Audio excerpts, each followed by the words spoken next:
ಆಯ್ತಾ, ಬಿಡು ಹೋಗ್ಲಿ. ಈಗ ಮೊದಲಾಗಿ ಅಗ್ನಿ ಪ್ರತಿಷ್ಠೆ ಮಾಡೋಣ. ಅಜ್ಜಿ ಮೇಲೆ ಪುರೋಹಿತ ಹಾಗಲ್ಲದು, ಮತ್ತೆ ಅಗ್ನಿ ಮೇಲೆ ಪುರೋಹಿತ. ಅಗ್ನಿ ಮೇಲೆ ಬಿಡು. ನಿನ್ನ ಹಣೆ ಬರ ಒಂದು ಗಣಪತಿ ಸ್ತುತಿ ಆದ್ರೂ ಬರ್ತದ? ಕಟ್ಟಿಸುತ್ತೆ ಕಟ್ಟಿಸುತ್ತೆಲ್ಲ ಬರ್ತದೆ ನಂಗೆ. ಗಣಪತಿ ಸ್ತುತಿ, ಗಣಪತಿ ಸ್ತುತಿ ಅದು ಬರ್ತದೆ ಬರ್ತದ? ಗಣ್ಯನಾದ ಶಿಷ್ಯನೇ ನಿನಗೆ ನಾನು ಗುರುವಾಗಿ ಒಮ್ಮೆ ನಿನ್ನ ನಾಲಿಗೆಯಲ್ಲಿ ಹೇಳು ನೋಡುವ. ಹೇಳ್ತೇನೆ ಹೇಳ್ತೇನೆ. ಗಜಾನನಂ ಭೂತ ಕನಾದಿತೇತಂ ಕಪ್ತಿ ಗುರುಗಳಿಗೆ ಕಲ್ಲು ಬಿಸಾಡಿಯಾರು.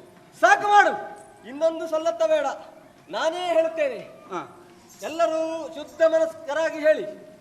ಗಜಾನನಂ ಗಜಾನನಂ ಭೂತಗಣಾದಿ ಸೇವಿತಂ ಭೂತಗಣಾದಿಸೇವಿತಂ ಕಪಿತ್ತ ಜಂಬೂ ಫಲಸಾರ ಭಕ್ಷಿತಂ ಕಪಿತ್ತ ಜಂಬೂ ಫಲಸಾರ ಭಕ್ಷಿತಂ ಉಮಾಸುತಂ ಶೋಕ ವಿನಾಶ ಕಾರಣಂ ಉಮಾಸುತಂ ಶೋಕ ವಿನಾಶ ಕಾರಣಂ ನಮಾಮಿ ವಿಘ್ನೇಶ್ವರ ಪಾದ ಪಂಕಜಂ ನಮಾಮಿ ವಿಘ್ನೇಶ್ವರ ಪಾದ ಪಂಕಜಂ.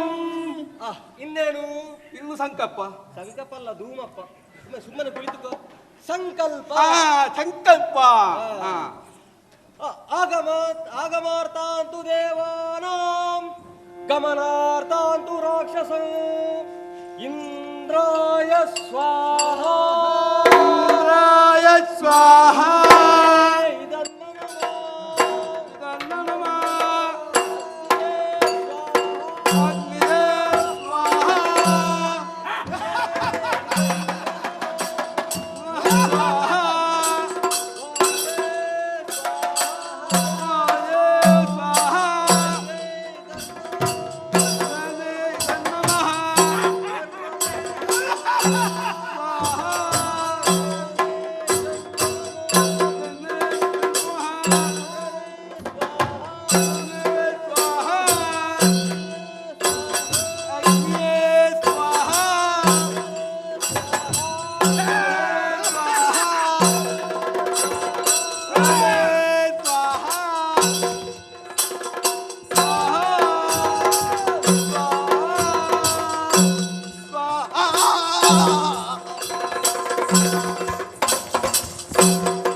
ಲೋಕವ ಮರಿತು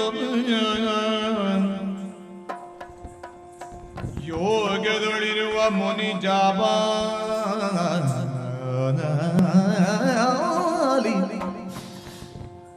ಬಳಿಗೆಚ್ಚರಗೊಳ್ಳುತ್ತ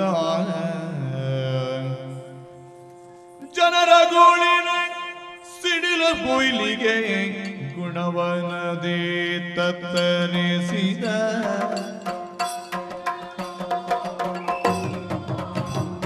ಆ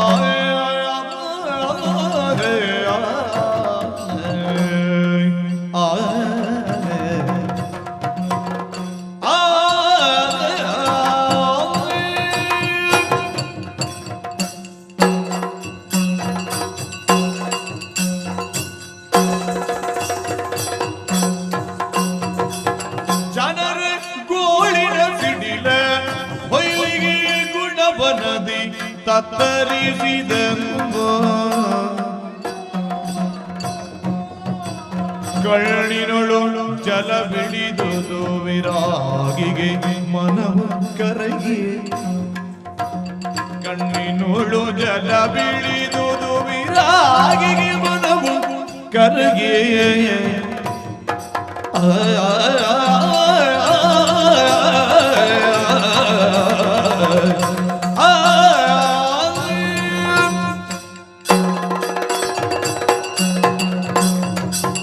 ಬಹಿರೇಂದ್ರಗಳನ್ನ ಮುಚ್ಚಿ ಬಾಹ್ಯ ಪ್ರಪಂಚವನ್ನ ಮರೆತಿಯಲ್ಲಿದ್ದವನು ನಾನು. ಇದ್ದಕ್ಕಿದ್ದಂತೆ ಅಕಾಲದಲ್ಲಿ ಎಚ್ಚರವಾಯಿತು. ಸಮಾಧಿಯಲ್ಲಿ ದೊರೆತಂತ ಆನಂದವನ್ನೇ ಮರೆಸುವಂತಹ ಮುರಿತ, ಏಕಾಗ್ರತೆಯ ಬೇರನ್ನೇ ಅಲುಗಿಸಿದಂತಹ ಆಕ್ರಂದನ ನನ್ನ ಕರ್ಣ ಕುಹರಗಳಲ್ಲೂ ಇನ್ನೂ ಅನುರಣಿತವಾಗುತ್ತಾ ಇದೆ. ಇದಕ್ಕೆ ಬಾಹ್ಯ ಸಾಕ್ಷಿಯೋ ಎಂಬಂತೆ ನನ್ನ ಅಂಗಾಂಗಗಳು ಲಘುವಾಗಿ ಕಂಪಿಸುತ್ತಾ ಇದೆ, ಎದೆ ಬಡಿದುಕೊಳ್ಳುತ್ತಾ ಇದೆ. ಕಣ್ತೆರೆದು ನೋಡಿದರೆ ನನ್ನ ಮುನಿ ಒಟುಗಳು ಯಾರು ಈ ಆಶ್ರಮದಲ್ಲಿ ಕಾಣಿಸುತ್ತಾ ಇಲ್ಲ. ಪ್ರಕೃತಿಯಲ್ಲಿ ವಿಶೇಷವಾದ ಬದಲಾವಣೆ ಉಂಟಾಗಿದೆ ಎಂಬುದು ಭಾಸವಾಗುತ್ತಾ ಇದೆ. ನಾನು ತಪಸ್ಸಿಗೆ ಕುಳಿತಂತಹ ಆ ಹೊತ್ತಿನಲ್ಲಿ ಕೆರೆ ತೊರೆಗಳು ತುಂಬಿ ಹರಿಯುತ್ತಾ ಇದ್ದವು. ಪ್ರಕೃತಿಯು ಸಸ್ಯ ಶ್ಯಾಮಲೆಯಾಗಿ ಕಂಗೊಳಿಸುತ್ತಾ ಇದ್ದಳು. ಆದರೆ ಈಗ ಕಣ್ಣ ದೃಷ್ಟಿ ಹರಿಸುವವರೆಗೆ ನೋಡಿದರೆ ಎಲ್ಲೆಲ್ಲೂ ಬೆಂದು ಬರಡಾಗಿರುವ ಭೂಮಿಯೇ ನನಗೆ ಕಾಣಿಸುತ್ತಾ ಇದೆಯಲ್ಲ. ಹಾಗಾದರೆ ನನ್ನ ನಾಡಿಗೆ ಬರಗಾಲವು ಬಂದಡರಿಕೆ. ನನ್ನ ಜನರ ಆಕ್ರಂದನವೇ ನನ್ನನ್ನು ತಟ್ಟಿ ಎಬ್ಬಿಸಿರಬೇಕು. ಇಂತಹ ಈ ವಿಷಮ ವೇಳೆಯಲ್ಲಿ ಅವರ ಕಷ್ಟ ಸುಖವನ್ನು ವಿಚಾರಿಸುತ್ತಿದ್ದರೆ ನನ್ನ ತಪಸ್ಸಿಗಾದರೂ ಅರ್ಥವಾದರೂ ಏನು? ಹಾಗಾಗಿ ಗುಂಪು ಗುಂಪಾಗಿ ಹೋಗುತ್ತಾ ಇದ್ದಾರಲ್ಲ ನಮ್ಮನವರು, ಅವರನ್ನು ಕರೆದು ವಿಚಾರಿಸಿದಂತೆ ಹೋಗುತ್ತೇನೆ ಆ ಕಡೆಗೆ.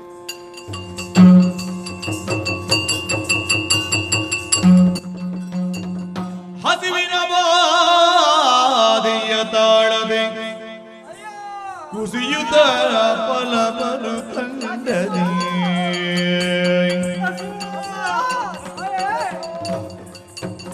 ಅದರಿಸಿ ಬಳಲು ದೈನ್ಯತೆ ಸುರಿದರೆಂದೆ ಹಸಿವು ಹಸಿವು ಹಸಿವು ಅದು ಒಳೆಯುವುದು ಮಾಂಸವಗರುಣಿದ ಬೇಗುವುದು ನುಡಿಯುವುದೇ ಹಸಿವು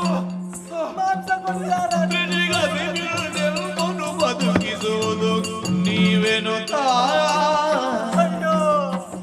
ಅಮ್ಮ ಹಸಿವು ಹಸಿವು ಹಸಿವು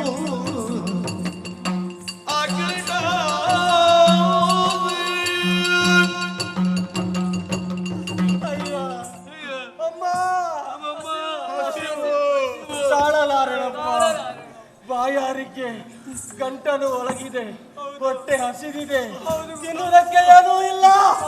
ಒಂದು ಹಿಡಿ ಬಂಗಾರ ಕೊಡ್ತೇನೆ ಅಂತ ಹೇಳಿದ್ರು, ಒಂದು ಹಿಡಿ ಧಾನ್ಯ ಕೊಡುವವರು ಇಲ್ಲ. ಈ ಭೂಮಿಯಲ್ಲಿ ಅಷ್ಟು ಬರಗಾಲ ಆಗಿದೆ. ಏನು ಮಾಡೋಣ ನಾವು?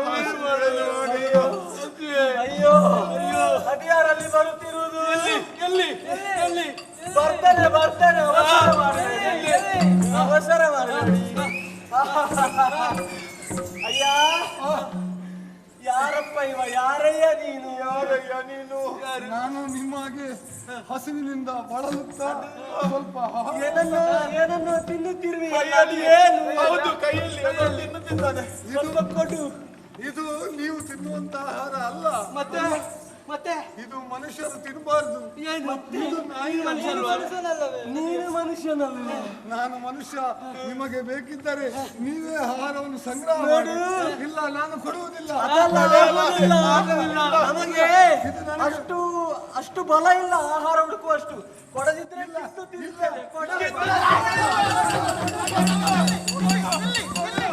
ಯಾರು ಸೋದರ ಯಾರು ಸೋದರ ಬೀಳುತ್ತಿ ರೀತಿಯೊಳು ಕಣ್ಣ ನೀರದಾರೆಯ ಸುರಿಪೆ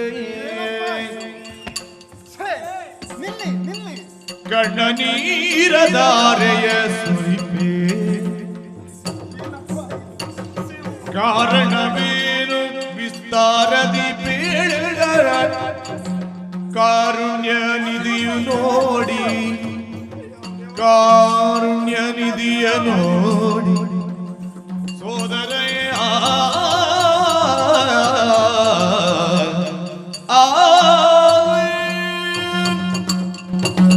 ಸೋದರರೇ, ತಡೆಯಿರಪ್ಪ, ತಡೆಯಿರಿ, ತಡೆಯಿರಿ.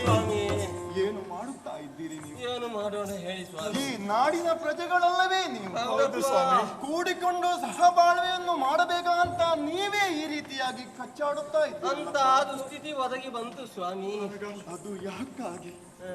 ಕೊಳೆತು ಹೋದಂತಹ ಒಂದು ನಾಯಿಯ ಮಾಂಸಕ್ಕಾಗಿ ನೀವು ಕಚ್ಚಾಡುತ್ತಾ ಇದ್ದೀರಾ? ಅದು ಸಿಗುವುದು ಕಷ್ಟವೇ. ಸಿಗುವುದಿಲ್ಲ. ಯಾಕೆ ನಿಮಗೆ? ನಿಮ್ಮ ಈ ಕಚ್ಚಾಟದ ಪರಿಣಾಮವಾಗಿ ಒಬ್ಬ ಕೆಳಗೆ ಬಿದ್ದು ರೋಧಿಸುತ್ತಾ ಇದ್ದಾನೆ. ತಮ್ಮ, ತಮ್ಮ, ಹೇಳಪ್ಪ, ಹೇಳಪ್ಪ, ಏನಿದು ನಿನ್ನ ಅವಸ್ಥೆ? ದೇಹ ಕುಗ್ಗಿದೆ, ಕೈಕಾಲು ನಡುಗುತ್ತಾ ಇದೆ, ಹೊಟ್ಟೆ ಬೆನ್ನಿಗಂಟಿಕೊಂಡೆ. ಹೌದು, ಆ ನಾಯಿಯ ಮಾಂಸಕ್ಕಾಗಿ ನೀನು ಕಿತ್ತಾಡುತ್ತಾ ಇರುವೆಯ ತಮ್ಮ? ಯಾಕೆ ಹೀಗೆ ಮಾಡುತ್ತಾ ಇರುವೆ? ಎಷ್ಟು ದಿವಸವಾಯಿತು ನೀನು ಊಟ ಮಾಡದೆ? ಮುನಿವರ್ಯ ಹ, ಬರಗಾಲ ಬಂದೆ ಮಗೆ ಉಳಿಗಾಲವಿಲ್ಲ ಬರಗಾಲ ಬಂದೆ ಮಗೆ ಉಳಿಗಾಲವಿಲ್ಲ ತಿಂಬರೆ ಕೂಳು ನೀರ್ಗಳಿಲ್ಲ ತಿಂಬರೆ ಕೂಳು ನೀರ್ಗಳು ಇಲ್ಲ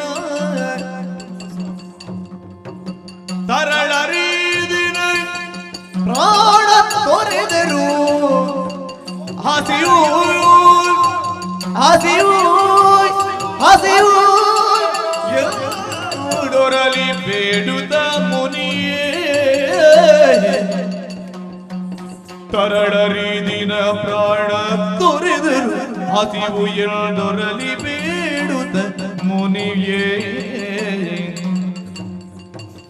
ಬರಗಾಲ ಬಂದೆ ಮಗೆ ಉಳಿಗಾಲವಿಲ್ಲ ಮುನಿವರಾಯ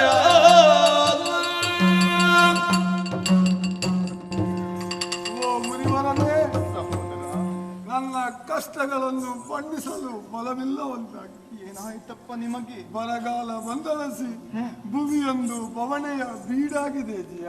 ಹೌದೇ? ನನ್ನ ಹೆಂಡತಿ ಮಕ್ಕಳನ್ನು ಕಳಕೊಂಡ ಶಿವನೇ, ಶಿವನೇ ನಾನು. ಶಿವನೇ, ಹಸಿವು ಹಸಿವೊಂದು ವಿಲಿ ಒದ್ದಾಡುತ್ತಾ ಸಾಯುತ್ತಿರುವ ಮಕ್ಕಳನ್ನು ಕಂಡು ಎದೆ ಒಡೆದು ನನ್ನ ಹೆಂಡತಿಯು ಪ್ರಾಣ ಬಿಟ್ಟಳು ಜಿಯ. ನಿನ್ನ ಹೆಂಡತಿ ಪ್ರಾಣವನ್ನು ತೊರೆದಳು. ಹೌದು, ಹೀಗೆ ಆತ್ಮಹತ್ಯೆ ಮಹಾ ಪಾಪವೆಂದು ಹೆದರಿ ಆಹಾರ ಹುಡುಕುವುದಕ್ಕಾಗಿ ಬರುವಾಗ ದಾರಿ ಮಧ್ಯದಲ್ಲಿ ಸತ್ತು ಕೊಳೆತ ನಾಯಿಯೊಂದನ್ನು ಕಂಡಿತು. ಅದನ್ನೇ ತಿಂದು ಬದುಕುವ ಎಂದು ಇಲ್ಲಿಗೆ ಬಂದರೆ ಇವರೆಲ್ಲ ಅದನ್ನು ಕಿತ್ತುಕೊಂಡು ನನ್ನನ್ನು ತಳ್ಳಿ ಬೀಳಿಸಿ ಬಿಟ್ಟರು. ನಿಮಗೇನಾಯ್ತಪ್ಪ? ನಮ್ಮ ಸ್ಥಿತಿಯೂ ಅದೇ. ಏನಾಯ್ತು? ಬರಗಾಲದ ಭೂತ ನಮ್ಮ ಮೇಲೆಲ್ಲ ತಾಂಡವಾಡುತ್ತಾ ಉಂಟು ಸ್ವಾಮಿ. ಹೌದೇ? ಹಲವಾರು ಸಹೋದರರನ್ನು ನಾವು ಕಳೆದುಕೊಂಡಿದ್ದೇವೆ ಸ್ವಾಮಿ. ನಮ್ಮನ್ನು ಕಾಪಾಡುವವರು ಯಾರು? ನೀನು ಕೂಗಬಾರದಮ್ಮ. ನೀನು ಕೂಗಿದರೆ ಎಲ್ಲರೂ ಕೂಗುತ್ತಾರೆ ತಾಯಿ. ನೀನು ಕೂಗಬಾರದು. ಏನಾಯ್ತಮ್ಮ ನಿನಗೆ ಹೇಳು. ಹಸಿವಿನಿಂದ ನಮ್ಮ ಮಕ್ಕಳು ನರಳಿ ನರಳಿ ನಮ್ಮ ಕಣ್ಣು ಮುಂದೆ ಸತ್ತರು. ಹಸಿವಿನಿಂದ ನಮಗೆ ದಿಕ್ಕು ತೋಚದಂತಾಗಿದೆ. ನಿಮಗೆಲ್ಲರಿಗೂ ಕಷ್ಟ ಒದಗಿದೆಯಪ್ಪ. ಬೆದರದಿರಿ, ಬೆದರದಿರಿ ಬಲು ಕಷ್ಟ ಇದನ್ನು ಪರಿಹರಿಸುವೆನು.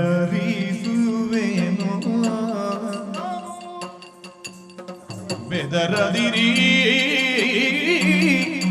ಬಲು ಕಷ್ಟವಿದನು ಪರಿಹರಿಸುವೆನು. ಒದಗಿ ನಿಲ್ದಾರೆನು ನುಡಿದು ಸದಮಲ ಚರಿತ ನಿಲ್ದ ಜನ್ನ ಒಂದನು ಮಾಡ್ಬೆ. ಸದಮಲ ಚರಿತ ನಿಲ್ದ ಜನ್ನ ಒಂದನು ಮಾಡ್ಬೆ. ಇದಕ್ಕೆ ಸುರಧೇನು ಬೇಕೆನುತ ಇದಕ್ಕೆ ಸುರಧೇನು ಬೇಕೆನುತ ಬೆದರದಿರಿ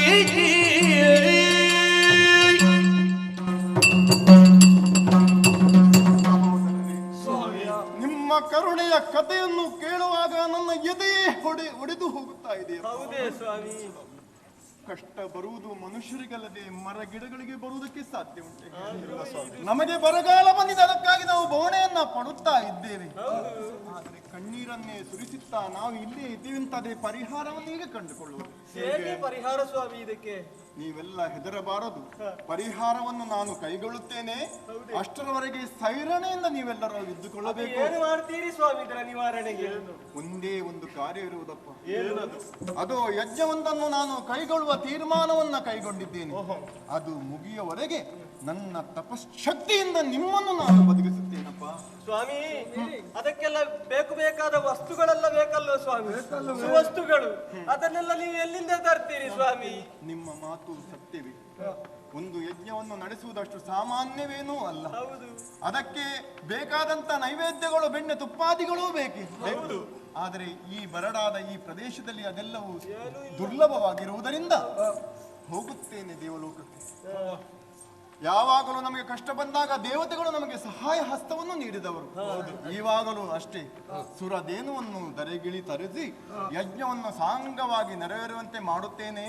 ಅಷ್ಟರವರೆಗೆ ಜಗದಂಬಿಕೆಯನ್ನ ನೆನೆಸಿಕೊಂಡು ನೀವೆಲ್ಲರೂ ನಿಶ್ಚಿಂತೆ ಎಂದುಕೊಳ್ಳಿ.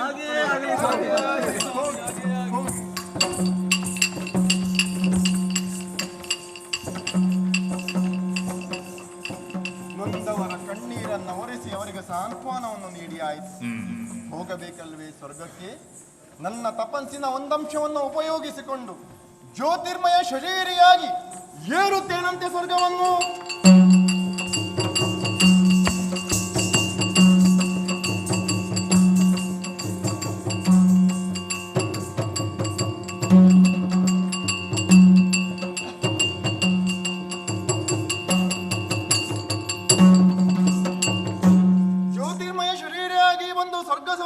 ಸೇರಿಕೊಂಡೆ. ಸತ್ಕರಿಸಿದ ಇಂದ್ರನಲ್ಲಿ ಬಂದಂತಹ ವಿಷಯವನ್ನು ನಿವೇದಿಸಿಕೊಂಡೆ. ಕಾಮಧೇನು ಸದ್ಯ ವರುಣಲೋಕಕ್ಕೆ ಹೋಗಿದ್ದಾಳೆ ಎಂಬುದನ್ನು ತಿಳಿಸಿದಂತ ಆತ ಆಕೆಯ ಮಗಳ ಅಂತ ನಂದಿನಿಯನ್ನು ನಂದನವನಕ್ಕೆ ಹೋಗಿ ಕರೆತರುಕೊಂಡು ಹೋಗುವರೆ ತಿಳಿಸಿದ್ದಾನೆ. ಹಾಗಾಗಿ ತಡ ಮಾಡುವುದಿಲ್ಲ, ಹೋಗುತ್ತೇನೆ ನಂದನವನದತ್ತ. ನಂದಿನಿಯಳ ಮುನಿ ಸಾನಂದದಿ ಪೂಜಿಸುತ್ತಾ ನಂದಿನಿಯಳ ಮುನಿ ಸಾನಂದದಿ ಪೂಜಿಸುತ್ತಾ ಮಣಿದು ಪಾದಗಳಿಗೂ ಸಂದೇಹಗಳೇ ತಗಿ ಪುರಡಿಲ್ದನಿ ಬೇಳಿದಳಲಕ್ಕೆ ಭಾವತಿ ಮುನಿಯೋ ಜಯ ಜಯ ಸುರ ನಂದಿನಿ ನಂದಿನಿ ಜಯ ಜಯ ಸುರ ನಂದಿನಿ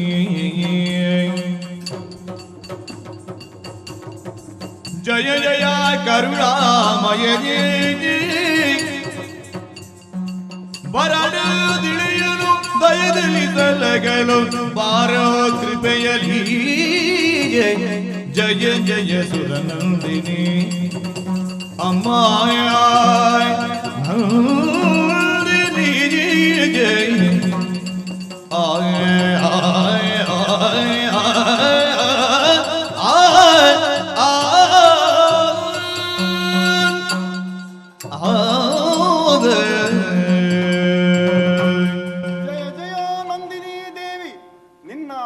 ಪಾದಗಳಿಗೆ ಜಾಬಾಲಿ ಮಹರ್ಷಿಯ ವಂದನೆಗಳಮ್ಮ.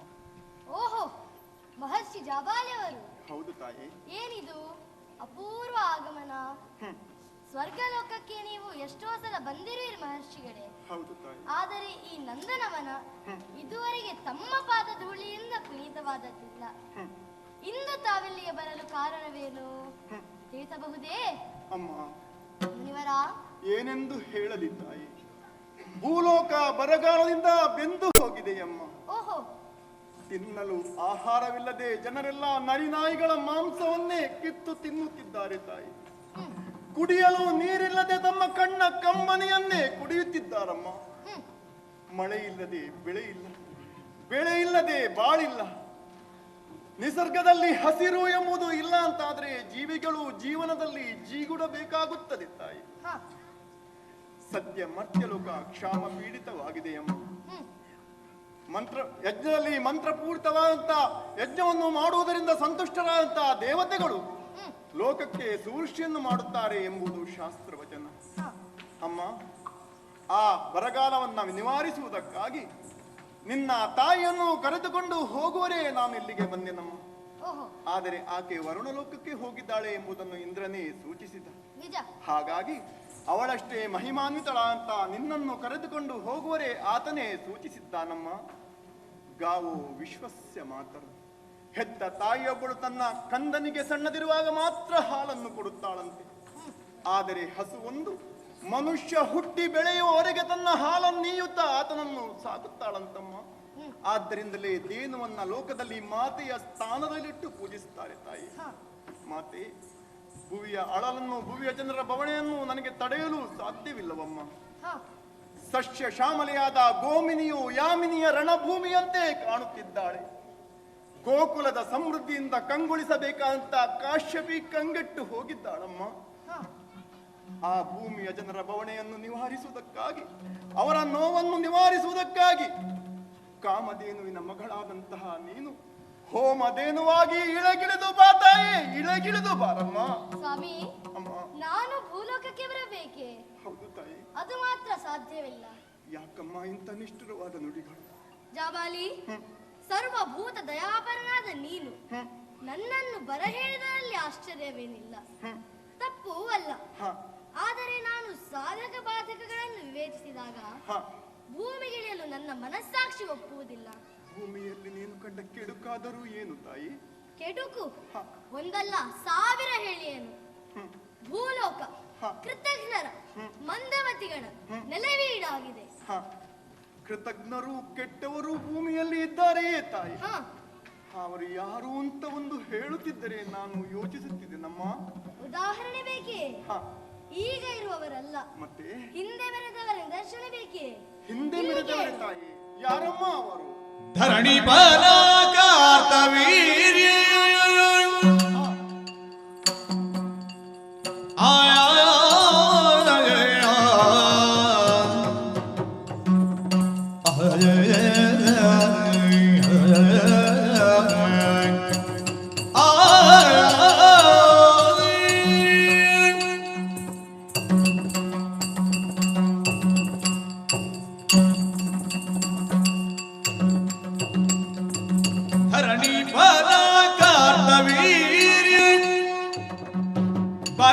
ಪರಿವಾರ ಗುಣಲಿಂದ ತ್ರಿಭುಜನೌದಾರ್ಯ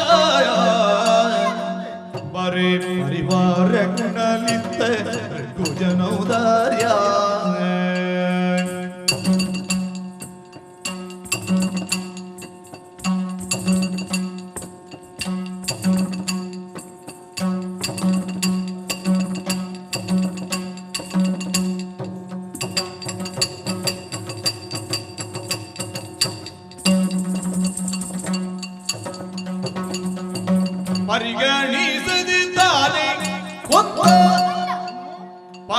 ಪರಿಗಣಿಸದಿದ್ದಾನೆ ಅಂತ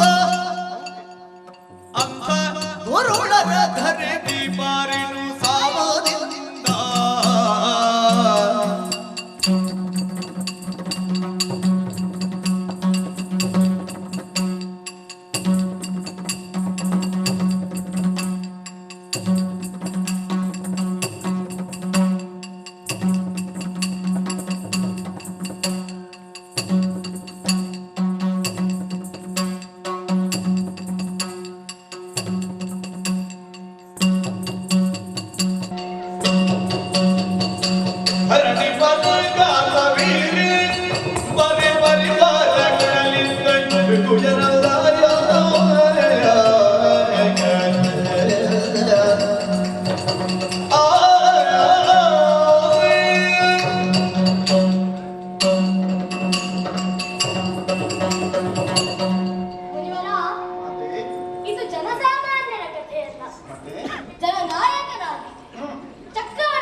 ನಡೆದ ಹ, ಆ ಕಾರ್ತವೀರ್ಯಾರ್ಜುನನ ಚರಿತ್ರೆ ಅಂದರೆ ಹಿಂದೆ ಕೃತಯುಗದಲ್ಲಿ ನಡೆದದ್ದು. ಹೌದು ಹೌದು ಹೇಳಮ್ಮ. ನಡೆದದ್ದೇ.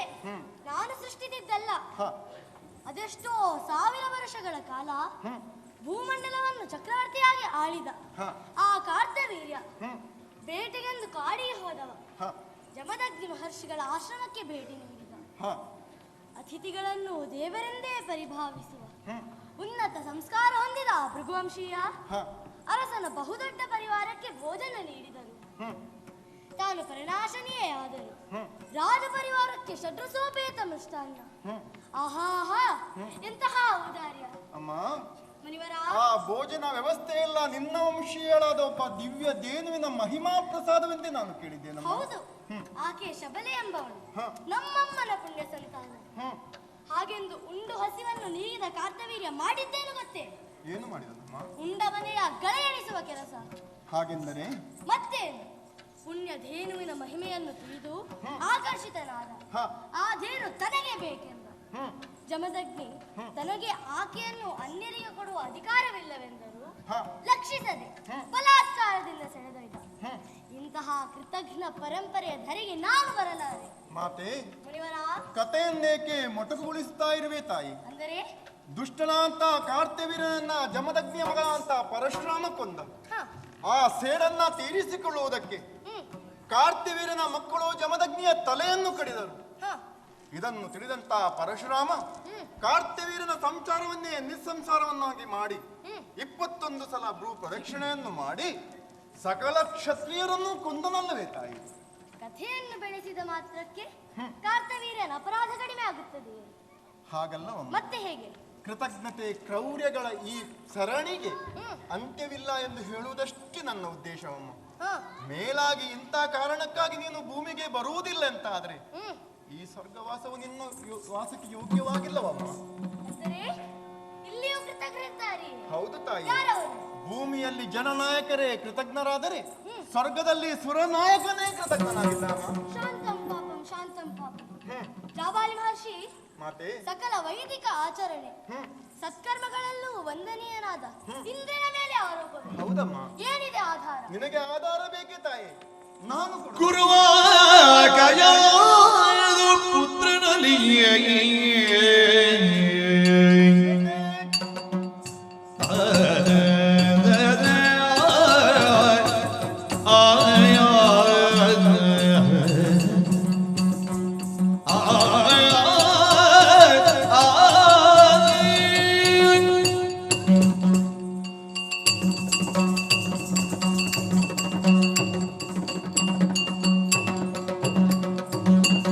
ಗುರುವಾಗಯಾದು ಪುತ್ರನಲ್ಲಿಯೇ ನಿಮ್ಮ ಸುರಪದ ಶಿಷ್ಯತ್ವವಾಗಿದಿ ಕಡೆಯಲಿಯೇ ನಿಮ್ಮ ಸುರಪದ ಶಿಷ್ಯತ್ವವಾಗಿದಿ ಕಡೆಯಲಿ ಪರಮ ದ್ರೋಗದಿ ಶೀಲ ಕಾಸಿದು ಪರಮ ದ್ರೋಗದಿ ಶೀಲ ಕಾಸಿದು ಜೀವನಿರುವಂತೆ ಕೊಂದ ಪಾಪಗಳೇನು ಕಿರಿದು ನಂದಿನಿ ಗುರುವಾಗಯಾದು ಪುತ್ರನಲ್ಲಿ ನಿಮ್ಮ ಸುರಪದ ಶಿಷ್ಯತ್ವ ಬಗೆದಿ ಕಡೆಯಲಿ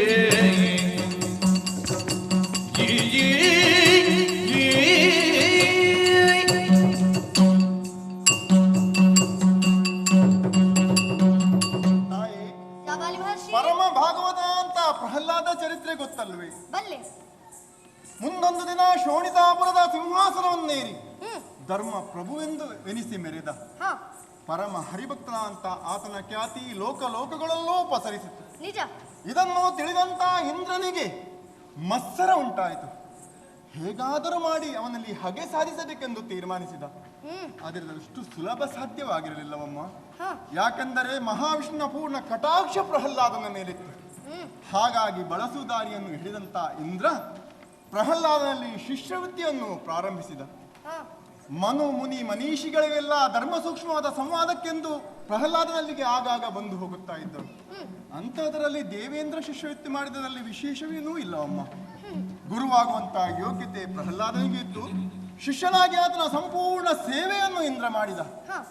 ಶಿಷ್ಯನ ಆ ಸೇವೆಗೆ ಮೆಚ್ಚಿ ಗುರುವು ಏನು ಬರಬೇಕು ಎಂಬುದಾಗಿ ಕೇಳಿದ. ಹ. ಆಗ ಶಿಷ್ಯ ಬೇಡಿದ್ದೇನು ಗೊತ್ತೇ ತಾಯಿ? ಅಮಿತ ಸೌಭಾಗ್ಯ ಸಂಪದವನ್ನು ಬೇಡಿದನೆ. ಅಲ್ಲವಮ್ಮ, ಅದಕ್ಕಿಂತಲೂ ಮಿಗಿಲಾದ ತ್ರಿಜಗಾಧಿಪತ್ಯಕ್ಕಿಂತಲೂ ಅತಿಶಯವಾದ ಶೀಲವನ್ನೇ ದಾನವಾಗಿ ಬೇಡಿದ. ಶೀಲವನ್ನು ಬೇಡಿದನೆ ಸ್ವಾಮಿ. ಹೌದು ತಾಯಿ.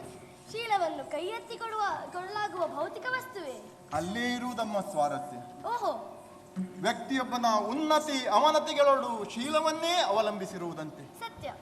ವ್ಯಕ್ತಿಯೊಬ್ಬನ ಆಚರಣೆಯನ್ನು ನಾವು ಗುರುತಿಸುವುದು ಆತನ ಶೀಲದಿಂದಲ್ವೇ? ನಿಜ. ಸಕಲ ಸಂಪದೆಗಳಿಗೂ ಮೂಲ ಮಾತೃಕೆಯಾಗಿರುವುದು ಶೀಲವೆಂದಾದ ಮೇಲೆ ಅದನ್ನೇ ಕಸಿದರೆ ಎಲ್ಲವನ್ನೂ ಪಡೆದಂತೆ ಅಲ್ಲವೇ? ಇದು ಇಂದ್ರನ ಧೂರ್ತ ಯೋಜನೆಯಮ್ಮ. ಪ್ರಹ್ಲಾದ ವಚನ ಭ್ರಷ್ಟನಾಗಲಿಲ್ಲ. ಅಸ್ತು ಎಂದ ತನ್ನ ಸರ್ವಸ್ವವನ್ನು ದಾರಿ ಎರೆದು ಜೀವವಿರುವ ಹೆಣವಾಗಿ ಉಳಿದ ನಮ್ಮ. ಈಗ ಹೇಳು, ದೇವೇಂದ್ರನ ಕೃತಜ್ಞತೆ ದೊಡ್ಡದು ಅಲ್ಲ ಕಾರ್ತ್ಯವೀರನ ಕೃತಜ್ಞತೆ ಹೆಚ್ಚು? ಯಾರದ್ದೇ ಆದರೂ ಕೃತಜ್ಞತೆಗೆ ಕ್ಷಮೆಯೇ ಇಲ್ಲ. ಹ, ಮೇಲಾಗಿ ಅದೊಂದೇ ನಾನು ಬರಲೊಪ್ಪದಿರಲು ಕಾರಣವಲ್ಲ. ಇನ್ನೂ ಹೆಚ್ಚಿನ ದುಷ್ಕೃತ್ಯಗಳು ಆ ನಿಮ್ಮ ಭೂಲೋಕದಲ್ಲಿ ನಡೆಯುವುದನ್ನು ನಾನು ಗಮನಿಸಿದ್ದೇನೆ. ಮಾತೆ, ಮುನಿವರ, ಛಿದ್ರಾನ್ವೇಷಣೆಗೆ ಹೊರಟರೆ ಅಂತ್ಯವೆಲ್ಲಿದೆ ತಾಯಿ? ಭೂಮಿಯ ಜೀವಿಗಳ ಪಾಲಿಗೆ ಒಂದೊಂದು ಕ್ಷಣವೂ ಅಸಹನೀಯವಾಗಿದೆಯಮ್ಮ. ಹ. ದಯವಿಟ್ಟು ನಿನ್ನ ಕಾಲಿಗೆ ಬೀಳ್ತೇನೆ ತಾಯಿ, ಒಮ್ಮೆ ಬರಬೇಕು ತಾಯಿ. ಮುನಿವರ, ನನ್ನನ್ನು ಇಳಗಿಳಿಸಬೇಕೆಂಬ ಛಲವೇ? ಬರಬೇಕಮ್ಮ ನೀನು. ಬೇಡ ಬೇಡ ಬರಿದೆ ಚಲವ ಮಾಡಬೇಡ ಯತಿ ಬರನ. ಬೇಡ ಬೇಡ ಬೇಡ ಬೇಡ ಬರಿದೆ ಚಲವ ಮಾಡಬೇಡ ಯತಿ ಬರನ. ಆಯ್ ಆಯ್ ಆಯ್ ಆಯ್ ಆಯ್ ಆಯ್ ಆಯ್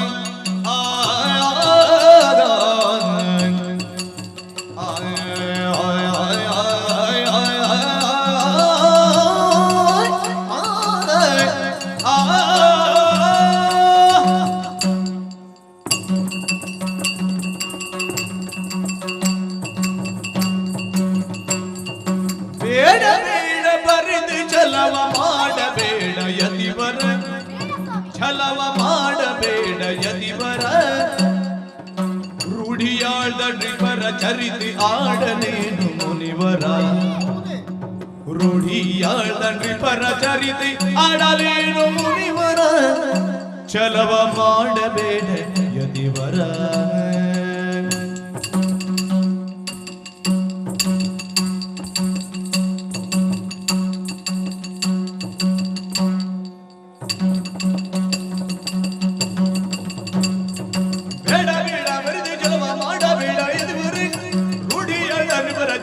ಆಡಲೇನು ಮುನಿವರ. ಹೇ ಬರಿಸದೆ ಸುರಯ ಕುಡಿದು ದೇವರನ್ನೇ ಅಳೆಯುತ್ತ. ಹೇ ಬರಿಸದೆ ಸುರಯ ಕುಡಿದು ದೇವರನ್ನೇ ಅಳಿಯುತ್ತ. ಆ ದೇವರನ್ನೇ ಅಳಿಯುತ್ತ.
ರಾವಣಾದ್ಯರೆಲ್ಲರೂ ಜೀವಿಸಿದರು ದುರುಳರು. ರಾವಣಾದ್ಯರೆಲ್ಲರೂ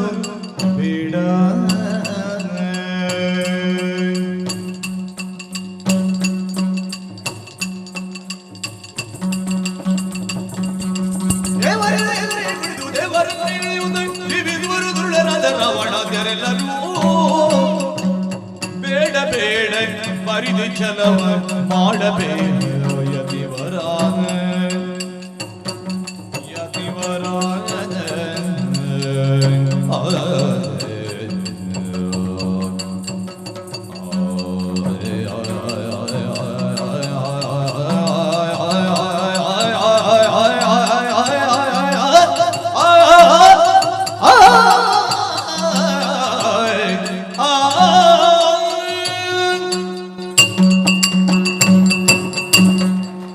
ಜವಾರಿ ಮಹರ್ಷಿ, ಮಾತೆ ಲೋಕದವರ ದೃಷ್ಟಿಯಲ್ಲಿ ನೀನು ಮೇಲೆ ಇರಬೇಕಾದರೆ ಹ ನಾನು ಕೆಳಗಿಳಿಯಬೇಕೇ? ಹಾಗಲ್ಲೋ ಅಮ್ಮ. ಸಾಧ್ಯವೇ ಇಲ್ಲ. ಈ ಕುರಿತಾಗಿ ನೀನು ಛಲ ಮಾಡುವ ಅಗತ್ಯವಿಲ್ಲ. ಭೂಲೋಕದಲ್ಲಿ ಉನ್ನತ ಸ್ಥಾನಮಾನಗಳನ್ನೇ ಪಡೆದವರು ಅನ್ಯಾಯ ಅನಾಚಾರಗಳನ್ನು ನಡೆಸಿ ಇತರರು ತಮ್ಮನ್ನು ಅನುಸರಿಸಿ ಅಧಃಪತನವನ್ನು ಹೊಂದುವಂತೆ ಮಾಡಿದ್ದಾರೆ. ಮದ್ಯ ಮಾಂಸಾಶನಿಗಳಾಗಿ, ದೈವ ನಿಂದಕರಾಗಿ, ಧರ್ಮ ವಿರೋಧಿಗಳಾಗಿ, ಲೋಕಕಂಟಕರಾಗಿ ಹಾರಾಡಿದ ಆ ದೃಢರಿದ್ದ ಧರೆಗೆ ನಾನು ಬರಬೇಕೆ? ರಾವಣಾದಿ ದುಷ್ಟರು ಕುಖ್ಯಾತರು ಜನಿಸಿದ ಭೂಮಿಗೆ ನಾನು ಬರಲಾರೆ. ಈಗಿನ ಕಾಲದಲ್ಲಂತೂ ಕಡು ಬಡವನೇ ಆಗಲಿ, ಕುಡಿತದ ಚಟಕ್ಕೆ ದಾಸನಾಗಿ ನಾನಾ ರೋಗಗಳಿಗೆ ತುತ್ತಾಗುತ್ತಾನೆ. ಮಡದಿಯ ಮಾಂಗಲ್ಯ ಮಾರಿಯಾದರು ಮದ್ಯ ಸೇವನೆ ಮಾಡಬೇಕೆಂಬ ಮದಿರಾದಾಸರು ಆ ನಿಮ್ಮ ಮಹಿಯ ಮಾಲಿನ್ಯವೆಂದೆನಿಸಿದ್ದಾರೆ. ದಿವ್ಯಧೇನುವಾದ ನನ್ನ ಆಗಮನಕ್ಕೆ ಮಲಿನ ಭೂಮಿಯು ಪ್ರಶಸ್ತವಲ್ಲ. ಅಮ್ಮ, ಮುನಿವರ, ಭೂಮಿಗೆ ಬರುವುದು ನೀನು ಇದು ಮೊದಲನೆಯ ಸಲವೇನೂ ಅಲ್ಲವಲ್ಲ ತಾಯಿ? ಹೌದು, ಹಿಂದೆ ವಸಿಷ್ಠ ಮಹರ್ಷಿ ಆಶ್ರಮದಲ್ಲಿ ಅದೆಷ್ಟೋ ವರ್ಷಗಳನ್ನು ನೀನು ಕಳೆದವಳಂತೆ. ನಿಜ. ಕೌಶಿಕ ಮಹಾರಾಜ ನಿನ್ನನ್ನು ಬಯಸಿಯೇ ವಶಿಷ್ಠ ದ್ವೇಷವನ್ನು ಬೆಳೆಸಿಕೊಂಡನಂತೆ. ಹೌದು, ಸೂರ್ಯ ವಂಶೀಯನಾದ ದಿಲೀಪ ಚಕ್ರವರ್ತಿಯ ಸೇವೆಗೆ ಸುಪ್ರೀತಳಾದದ್ದು ನೀನು ಅದೇ ಆಶ್ರಮದಲ್ಲಿಯೇ ಅಲ್ವಮ್ಮ? ಮಹಿಯ ಮಾಲಿನ್ಯವೆಂದು ಹೇಳುವಂತಹ ಆ ರಾವಣಾದ್ಯರೆಲ್ಲ ಎಂದೋ ಅಳಿದು ಹೋಗಿದ್ದಾರೆ ತಾಯಿ. ಈಗ ನೀನು ನಿರಾತಂಕವಾಗಿ ಬರಬಹುದು. ಜಾಬಾಲಿ, ಹಿಂದೆ 14 ಲೋಕಗಳಿಗೆ ಒಬ್ಬನಿದ್ದರೆ ಈಗ ಮನೆಗೊಬ್ಬ ರಾವಣನಿದ್ದಾನೆ. ಅಮ್ಮ, ಮುನಿವರ, ಭೂಮಿಯ ಕ್ಷಣಿಕವಾದ ಅವಧಿಯ ಮಾಲಿನ್ಯವು ನಿನಗೆ ಸಹ್ಯವಾಗುವುದಿಲ್ಲವೇ ತಾಯಿ? ಅದೇ ಮಾಲಿನ್ಯಕ್ಕೆ ಸ್ವರ್ಗದಲ್ಲಿ ನೀನು ಎಂತ ಹೇಳಿಕೊಂಡಿರುವೆ ಅಮ್ಮ? ಅಂದರೆ ಇಲ್ಲೂ ಮಾಲಿನ್ಯವೇ? ನಿನಗೆ ಗೊತ್ತಾಗಲಿಲ್ಲವೇ ತಾಯಿ? ಹಿಂದೆಗಿಂದ್ರೆ ಸುರೆಗೆ ಕುಡಿದು ಇಂದು ದರನ ಇದಿರಿಸಿ ಅಮ್ಮ ನಂದಿನಿ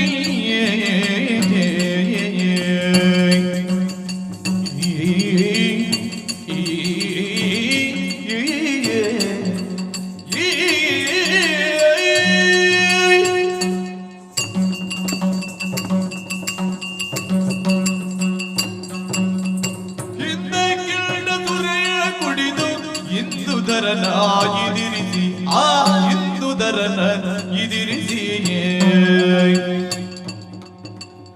ಬಂದ ಭವಣೆ ಮರೆತು ನಿಮ್ಮ ಕುಂದ ಮರೆಸಲ್ಯಾತಕೆ ಬಂದ ಭವಣೆ ಮರೆತು ನಿಮ್ಮ ಕುಂದ ಮರೆಸಲ್ಯಾತಕೆ ಬೇಡ ಬೇಡ ಪರಿದೆ ಚಲವ ಮಾಡಬೇಡ ನಂದಿನಿ ಚಲವ ಮಾಡಬೇಡ ನಂದಿನಿ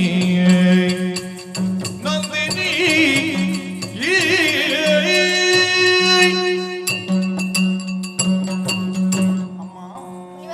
ಭೂಮಿಯ ಕುಡುಕನೊಬ್ಬ ಮಡದಿಯ ಮಾಂಗಲ್ಯವನ್ನು ಮಾರಿಯಾದರೂ ಕುಡಿಯುತ್ತಾನೆ ತಾಯಿ. ಅಂದರೆ ಆತ ಹಣ ಕೊಟ್ಟೇ ಕುಡಿಯುತ್ತಾನೆ. ಆದರೆ ನಿಮ್ಮವರು ಕುಡಿದು ಹಣ ಕೇಳಿದರೆ ಹೊಡೆಯಲು ಬರುತ್ತಾರೆ ತಾಯಿ. ಯಾರ ಬಗ್ಗೆ ಈ ಮಾತು? ಬೇರೆ ಯಾರೂ ಅಲ್ಲ ಅಮ್ಮ, ನಿಮ್ಮ ಸುರನಾಯಕನ ಬಗ್ಗೆಯೇ ಹೇಳುತ್ತಾ ಇದ್ದೇನೆ. ಇಂದ್ರನ ಬಗ್ಗೆ? ಹೌದು ತಾಯಿ. ಯಾವ ಪ್ರಕರಣ ಎಂದು ವಿವರಿಸಬಹುದೇ? ಮರೆತು ಹೋಯಿತೆ ತಾಯಿ. ಜಲಂಧರನ ಜನ್ಮದ ಹಿನ್ನೆಲೆಯನ್ನೊಮ್ಮೆ ಜ್ಞಾಪಿಸಿಕೋ ತಾಯಿ. ಪ್ರದೋಷ ಕಾಲದಲ್ಲಿ ಶಿವದರ್ಶನಕ್ಕೆಂದು ಹೊರಟಂತಹ ಇಂದ್ರ ಭೂಮಿಯಲ್ಲಿ ಸುರೆ ಮಾರುವವನನ್ನು ಕಂಡ. ಬೆದರಿಸಿ ಬಲಾತ್ಕಾರದಿಂದ ಅವನು ಸುರೆಯನ್ನು ಕಸಿದುಕೊಂಡು ಕುಡಿದ. ಹಣ ಕೊಡದೆ ನಡೆದ. ಭೂಮಿಯ ಕುಡುಕ ಕುಡಿದ ಮತ್ತಿನಲ್ಲಿ ದೈವನಿಂದೆಯನ್ನು ಮಾಡಿರಬಹುದಮ್ಮ. ಆದರೆ ನಿಮ್ಮ ಇಂದ್ರ ಅದಕ್ಕಿಂತಲೂ ಮುಂದೆ ಒಂದು ಹೆಜ್ಜೆ ಮುಂದೆ ಹೋಗಿ ಕುಡಿದ ಮತ್ತಿನಲ್ಲಿ ಆ ಪರಶಿವನ ಹಣೆಗೆ ವಜ್ರಾಯುಧದಿಂದಲೇ ಹೊಡೆದು ಬಿಟ್ಟ ತಾಯಿ. ಈ ಕಥೆಯಲ್ಲಿ ಪ್ರಕ್ಷಿಪ್ತ ಭಾಗವೇ ಹೆಚ್ಚಾಗಿದೆ. ಯಾಕಂದರೆ ಕೈಲಾಸದಲ್ಲಿರುವ ಆ ಶಿವನ ದರ್ಶನಕ್ಕೆ ಹೋಗಬೇಕಾದವ ಭೂಲೋಕಕ್ಕೆ ಯಾಕೆ ಹೋಗಬೇಕು? ನಾನು ಅದೇ ಆಲೋಚಿಸುವುದು, ಯಾಕೆ ಹೋಗಬೇಕು? ಕತೆ ಹೇಳಿದ ನೀನೇ ಹೇಳು. ಕತೆ ಹೇಳಿದ್ದು ನಾನಾದರೂ ಉತ್ತರಿಸಬೇಕಾದವನು ಆ ಇಂದ್ರನೇ ಆಗಿದ್ದಾನಮ್ಮ. ಓಹೋ. ಹಾಗೆಂದು ಪ್ರಕ್ಷಿಪ್ತವಾಗದಂತೆ ಕಾಣುವ ಇಂದ್ರನ ವಿಕ್ಷಿಪ್ತವಾದ ವರ್ತನೆಗೆ ಕಾರಣವನ್ನು ಊಹಿಸಬಲ್ಲೆ. ಹೌದೇ? ಶಿವದರ್ಶನಕ್ಕಂತೂ ಇಂದ್ರ ಹೊರಡುವಾಗ ಆತನೊಂದಿಗೆ ಶಚಿಯೂ ಹೊರಡದಂತೆ ಶಿವದರ್ಶನವನ್ನು ಕೈಗೊಳ್ಳುವುದಕ್ಕಾಗಿ. ದೇವರ ದರ್ಶನಕ್ಕೆ ಸತಿಪತಿಯರು ಒಟ್ಟಾಗಿ ಹೋಗುವ ಕ್ರಮವೇ? ಹೌದಮ್ಮ, ಆದರೆ ಇಂದ್ರ ಹಾಗೆ ಮಾಡಲಿಲ್ಲ. ಉದ್ದೇಶಪೂರ್ವಕವಾಗಿಯೇ ಶಚಿಯನ್ನು ಬಿಟ್ಟು ಒಬ್ಬನೇ ಹೊರಟ. ಏನಂತಹ ನಿಗೂಢ ಉದ್ದೇಶ? ಬೇರೇನು ತಾಯಿ, ಭೂಲೋಕದ ಸುರೆಯನ್ನು ಕುಡಿಯುವುದು. ಅಸಂಭವ. ಯಾಕಮ್ಮ? ಇಂದ್ರನಿಗೆ ಹ. ಪೀಯೂಷ ಪಾನ ಮಾಡುವವನಿಗೆ ಆ ನಿಮ್ಮ ಭೂಲೋಕದ ಹುಲಿ ಹೆಂಡದ ಆಕರ್ಷಣೆ ಎಂದರೆ? ಹೌದು ತಾಯಿ, ದೊಡ್ಡವರ ಕೆಲವೊಂದು ವರ್ತನೆ ಸಾಮಾನ್ಯರಿಗೆ ಅರ್ಥವಾಗುವುದಿಲ್ಲವಮ್ಮ. ಹಾ, ಈಗ ನೆನಪಾಯಿತು. ಇಂದ್ರನಿಗೆ ಒಬ್ಬ ರಾಕ್ಷಸ ಸುರೆಗುಡಿದವನಂತೆ, ಹ. ಇನ್ನೊಬ್ಬ ಅನುರೂಪದಿಂದ ಸುರೆಯಲ್ಲಿದ್ದನಂತೆ. ಆ ಭಾಗವೇ ಪ್ರಕ್ಷಿಪ್ತವಾಗಿರಬೇಕು ತಾಯಿ. ಮುಂದೆ ಎಲ್ಲೂ ರಾಕ್ಷಸ ಪಾತ್ರಗಳು ಬರುವುದೇ ಇಲ್ಲ. ಹಾಗೆಂದು ಇಂದ್ರ ತಾನೇ ಕುಡಿದದಲ್ಲವಲ್ಲ, ಬಲವಂತವಾಗಿ ಅವನು ಕುಡಿದದಲ್ವೇ? ಜಾಬಾಲಿ ಮಹರ್ಷಿ, ಹ. ಲೋಕದವರ ಕೆಡುಕುಗಳನ್ನು ನಾನು ಎತ್ತಿ ಆಡಿದರೆ ಅದಕ್ಕೆ ನೀನು ಪ್ರತಿಯಾಗಿ ಇಂದ್ರನ್ನೇ ಖಳನಾಯಕನೆಂದು ನಿರೂಪಿಸುತ್ತಿರುವೆಯಲ್ಲ. ಏನು ಮಾಡೋಣ? ನಿನ್ನ ಮಾತಿನ ಜಾಲಕ್ಕೆ ನಾನು ನಿಲುಕುವವಳಲ್ಲ. ಕುಮತಿ ಕೌರವನಂತಹ ಭಂಡರು, ಕುಹಕಿಗಳು, ಸ್ವಾರ್ಥಿಗಳು ತುಂಬಿರುವ ಧರೆಗೆ ನಾನು ಬರಲಾರೆ. ಮಾತೆ, ಮುನಿವರ, ಅದುವೇ ಮರ್ತ್ಯದ ವಿಶೇಷವಮ್ಮ. ಓಹೋ. ಕೆರೆ ಇದ್ದಲ್ಲಿ ಕೆಸರು, ಮನುಜರಿದ್ದಲ್ಲಿ ಮಾಲಿನ್ಯ, ಊರಿದ್ದಲ್ಲಿ ಹೊಲಗೇರಿ, ಇದು ಇರುವಂತದ್ದೇ ತಾಯಿ. ಆದ್ದರಿಂದಲೇ ಅದನ್ನು ಕರ್ಮಭೂಮಿ ಎಂದರು. ಆದರೆ ಸ್ವರ್ಗ ಹಾಗಲ್ಲ ತಾಯಿ. ಇಲ್ಲಿ ಭೋಗ ಜೀವಿಗಳಿಗೆ ಮಾತ್ರ ಅವಕಾಶ. ಖಂಡಿತ. ನೀನು ಹೇಳುವಂತಹ ಎಲ್ಲ ಕೆಡುಕುಗಳು ಮೊದಲು ಕಾಣಿಸಿಕೊಂಡದ್ದೇ ಈ ಸ್ವರ್ಗದಲ್ಲಿ ತಾಯಿ. ಹೇಳಮ್ಮ. ಸತಿಯರ ವ್ರತಗಳ ಕಿಡಿಸುವ ದುರುಳರು ಜಾಬಾಲಿ ಆ ಆ